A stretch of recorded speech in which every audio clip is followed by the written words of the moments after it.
सावन का महीना बहुत ही पवित्र महीना है, जब भगवान शिव, माता पार्वती, भगवान विष्णु और माता लक्ष्मी, इन सभी की कृपा एक साथ एक ही समय में एक ही घर पर बरस सकती है। यही तो सावन की खूबी है।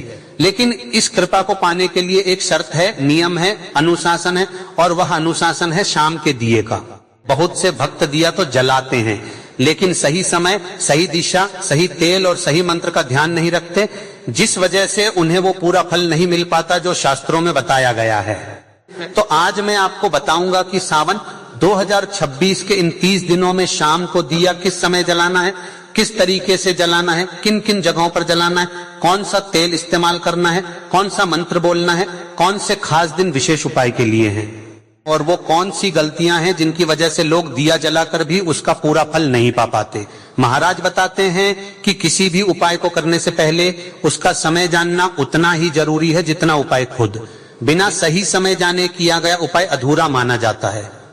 तो सबसे पहले आप यह समझ लीजिए कि साल 2026 में सावन का पवित्र महीना कब शुरू हो रहा है और कब समाप्त हो रहा है। भक्तों, सावन का महीना 30 जुलाई 2026 गुरुवार से आरंभ हो रहा है और इसका समापन 28 अगस्त 2026 शुक्रवार को श्रावण पूर्णिमा के दिन होगा। आषाढ़ मास 29 जुलाई को गुरु पूर्णिमा के साथ समाप्त होता है और उसके अगले ही दिन से सावन की शुरुआत मानी जाती है। यानी पूरे 30 दिनों तक भगवान शिव की यह विशेष अवधि चलेगी और इन्हीं 30 शामों में अगर आप नियम पूर्वक दीप प्रज्वलित करते हैं तो शास्त्रों में इसका फल कई गुना बताया गया है।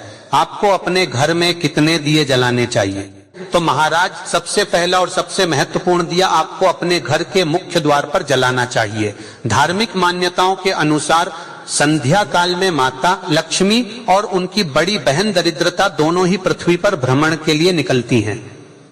जिस घर के मुख्य द्वार पर उस समय दीपक की रोशनी होती है वहां माता लक्ष्मी प्रवेश करना पसंद करती हैं और जिस द्वार पर अंधेरा रहता है वहां दरिद्रता का वास हो जाता है।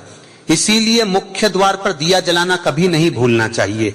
यह नियम पूरे साल के लिए है, लेकिन सावन में इसका पालन और भी कठोरता से करना चाहिए। इसका एक और लाभ यह है कि मुख्य द्वार पर जलने वाला यह दीपक नकारात्मक ऊर्जा को घर में प्रवेश करने से रोकता है। जिन घरों में वास्तु दोष हो या पितृदोष के कारण बार बार परेशानियां आ रही हो, वहां मुख्य द्वार पर नियमित दीपक जलाने से धीरे धीरे उन दोषों का प्रभाव कम होता चला जाता है, ऐसा शास्त्रों में वर्णन मिलता है। साथ ही जिन घरों में बार बार बीमारियां आती हैं, आपसी कलह रहता है या आर्थिक तंगी बनी रहती है, वहां भी मुख्य द्वार का यह दिया धीरे धीरे स्थिति सुधारने में सहायक माना गया है। दूसरा दिया आपको तुलसी माता के पास जलाना चाहिए। मान्यता है कि तुलसी की जड़ के पास अगर शाम को अंधेरा रहे तो वहां दरिद्रता का स्थायी निवास बन जाता है। इसके विपरीत जिस आंगन में शाम को तुलसी के पास दीपक जलता है वहां श्री हरि विष्णु और माता लक्ष्मी दोनों का वास होता है।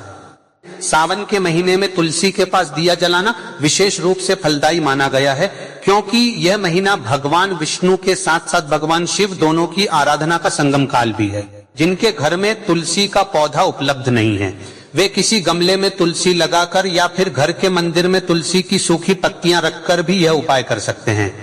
तीसरा दिया आपको घर के ईशान कोण में जलाना चाहिए, यानी उस जगह जहां आपका घर का मंदिर स्थापित है। यह दीपक भगवान के सामने रखा जाता है और इसे पूजा की समाप्ति तक जलते रहने देना चाहिए। अगर आप इन तीनों जगहों पर नियमित रूप से दिया जलाते हैं तो मान्यता है कि आपके घर की अनेक परेशानियां अपने आप कम होने लगती हैं।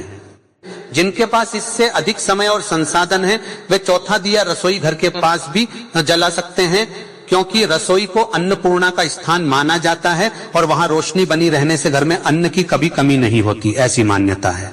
इसके अलावा पांचवां दिया अगर आप चाहें तो घर की उस दिशा में भी जला सकते हैं जिस दिशा में आपको वास्तु दोष महसूस होता है, जैसे कि दक्षिण पश्चिम या नैऋत्य कोण, जहां अक्सर नकारात्मक ऊर्जा एकत्र होने की मान्यता है। इस बार सावन में 4 सोमवार पड़ रहे हैं। पहला सोमवार 3 अगस्त, दूसरा 10 अगस्त, तीसरा 17 अगस्त 2026 को और चौथा तथा अंतिम सोमवार 24 अगस्त 2026 को है। इन 4 सोमवारों के अलावा भी सावन में कई ऐसे दिन आते हैं जिनका विशेष महत्व है, जैसे 9 अगस्त को कामिका एकादशी, 11 अगस्त की रात को सावन शिवरात्रि, 12 अगस्त को हरियाली अमावस्या, 15 अगस्त को हरियाली तीज, 17 अगस्त के आसपास नाग पंचमी का पर्व, 23 अगस्त को पुत्रदा एकादशी और अंत में 28 अगस्त को श्रावण पूर्णिमा के साथ रक्षाबंधन का पावन पर्व। इस पूरे महीने को आप एक साधना की तरह लीजिए, जिसमें हर शाम आपको सिर्फ 5 से 10 मिनट देने हैं और बदले में जो फल मिलता है वो वर्ष भर आपके घर को संभाले रखता है। शास्त्रों के अनुसार पूजा में शुद्धता का बहुत महत्व है, लेकिन शुद्धता का मतलब हमेशा स्नान करना ही नहीं होता। सुबह की पूजा के लिए स्नान अनिवार्य माना गया है, क्योंकि सुबह हम रात भर की निद्रा के बाद उठते हैं और शरीर को शुद्ध करना आवश्यक होता है। लेकिन शाम की पूजा के नियम थोड़े अलग हैं। शाम को अगर आपने दिन भर अपनी शुद्धता का ध्यान रखा है, जैसे कि हर बार वॉशरूम जाने के बाद हाथ मुंह धोना, तो आप सिर्फ हाथ पैर और मुंह धोकर भी संध्या वंदन कर सकते हैं। जरूरी नहीं कि आप हर शाम नहाकर ही दिया जलाएं। हाँ, अगर आप चाहें तो कपड़े बदल सकते हैं या फिर गर्मी के दिनों में हल्का स्नान भी कर सकते हैं, इसमें कोई मनाही नहीं है। यह पूरी तरह आपकी सुविधा और आपके विवेक पर निर्भर करता है। बस इतना ध्यान रखिए कि जिस स्थान पर आप दिया जला रहे हैं वह स्थान और आपके वस्त्र साफ सुथरे हों। सावन के महीने में तो वैसे भी अधिकतर भक्त शुद्धता का विशेष ध्यान रखते हैं, तो अगर आप दिन भर पवित्रता बनाए रखें तो शाम के दिए के लिए अलग से स्नान करना अनिवार्य नहीं है।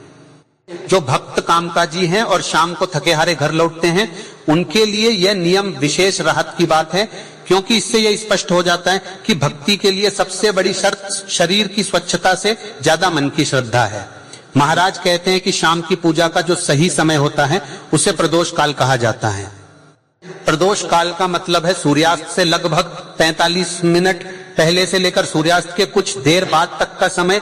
इसी अवधि को गोधूली बेला भी कहा जाता है, जब दिन और रात मिलते हैं, और यही वह क्षण होता है जब देवी देवता पृथ्वी के सबसे निकट माने जाते हैं। सावन के महीने में यानी 30 जुलाई से 28 अगस्त 2026 के बीच सूर्यास्त का समय लगभग 7 बजे से 7:15 बजे के बीच होता है। तो आपको यह ध्यान रखना है कि आपके शहर में जिस समय सूर्यास्त हो रहा हो, ठीक उसी समय के आसपास यानी शाम 7 बजे से 7:30 बजे के बीच आपको अपने घर में दिया प्रज्वलित कर देना चाहिए। एक ही समय पर हर दिन दिया जलाने की कोशिश करें, क्योंकि नियमितता का भी अपना विशेष महत्व होता है।